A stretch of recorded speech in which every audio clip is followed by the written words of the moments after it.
And dice. మడిచినప్పుడు ఏర్పడే ఘనం ఈ క్రింది వానిలో ఏది? అంటే ఏంటి, ఇక్కడ మనకి ఇక్కడ ఇచ్చినటువంటి ఈ ఫిగర్ని క్యూబ్స్ లాగా మడిచినప్పుడు చూడండి, నేను ఇక్కడ గీసాను చూడండి, ఇట్లా ఇదిగోండి. సో ఇట్లా మడిచినప్పుడు ఏమైందంటే చూడండి, ఇట్లా మడిచాము, ఇట్లా ఇదిగోండి క్యూబ్స్ లాగా ఏర్పడాలి.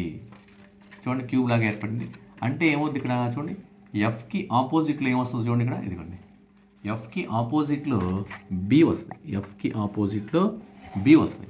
చూడండి ఈకి ఆపోజిట్ ఏమొస్తుంది చూడండి, ఇదిగోండి ఈకి సి వస్తుంది. ఓకే ఇదిగోండి ఇలా మడిచినప్పుడు మనకి ఎఫ్కి ఆపోజిట్లోనేమో బి, ఈకి ఆపోజిట్ సి, అలాగే ఏకి ఆపోజిట్ ఈ సైడ్లో ఉంది రెండు, చూడండి ఈ రెండు వస్తాయి. ఏకి ఆపోజిట్లో డి వస్తుంది. ఓకే రాస్తున్నా చూడండి, ఇక్కడ ఎఫ్కి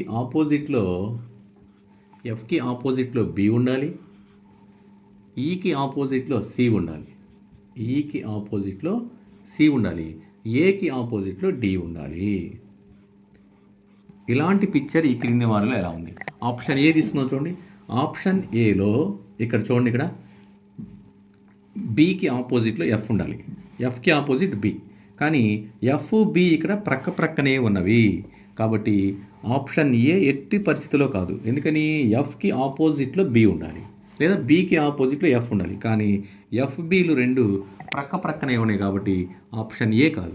ఆప్షన్ బి తీసుకోండి, ఎఫ్కి ఆపోజిట్లో బి ఉండాలి, సో బి ఉండొచ్చు, ఎఫ్కి ఆపోజిట్లో కింద బి ఉండొచ్చు. తర్వాత ఈకి ఆపోజిట్లో సి, సో ఇక్కడ సి లేదు కాబట్టి ఆపోజిట్లో ఉండొచ్చు. డికి ఆపోజిట్లో ఏ, సో కాబట్టి ఆప్షన్ బి. సో మనకి ఆన్సర్ ఈజ్ బి. సి చూద్దాం చూడండి,